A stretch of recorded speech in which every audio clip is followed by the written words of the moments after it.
Vincent, let's get into our first topic today. Yes, sir.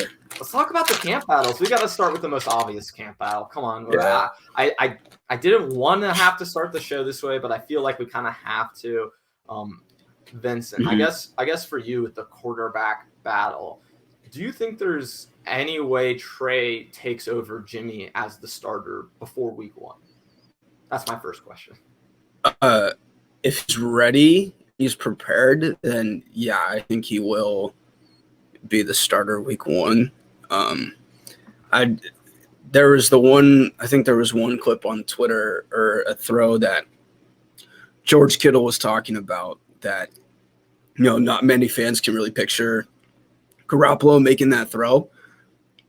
And I think it's just having the Niners want to have their due diligence with the Trey Lance situation and kind of, be patient with it, because if you rush him, I think that's where you could find a little bit of struggle and a little bit of dip in his development, because his development is super important because of how raw of a player he is, not getting a lot of snaps last year, obviously because of COVID, and understanding just that transition into the NFL. It's easy for him to like show off and do well in practice, but once you hit a game playing up against, grown men, pros who've been in the league for, most have been for a decent amount of time, that's could be a little bit of a shock to him at first. Yeah. But in camp specifically, it's really going to be up to what Kyle Shanahan sees in him, and if he feels like he's ready to be put in that spot week 1.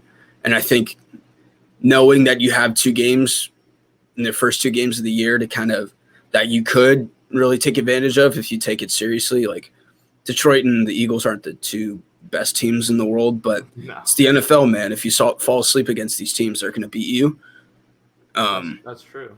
So I think those are 2 games in which that would be a good way to transition him into the league. It certainly wouldn't be a hard first 2 starts for Trey Lance. We're seeing now that the Packers, it looks like Aaron Rodgers is going to show up. He's probably going to play for the Packers. Yeah. So that 3rd game will be tough, but I think you're right. In terms of Trey starting those first few games, I don't think it's like you're talking about. It's NFL level. It's going to be difficult, but in terms of teams in the NFL, those are 2 good teams to start your career off against. And to me, I just want to say this, Vinny. I don't think the job is Jimmy's to lose right now. I don't think Jimmy is going to have much of an outcome on whether or not Trey Lance starts. To me, all the burden of proof is going to be on Trey Lance to go out and prove that he is going to win the job. Yeah. And I think the battle is really the battle, right? It's kind of just entirely dependent on how Trey Lance looks and, like you were saying, when he is ready.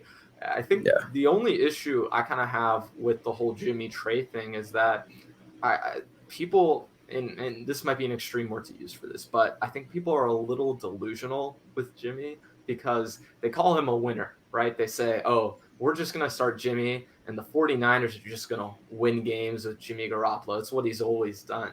First of all, there's not much of a sample size to really show that.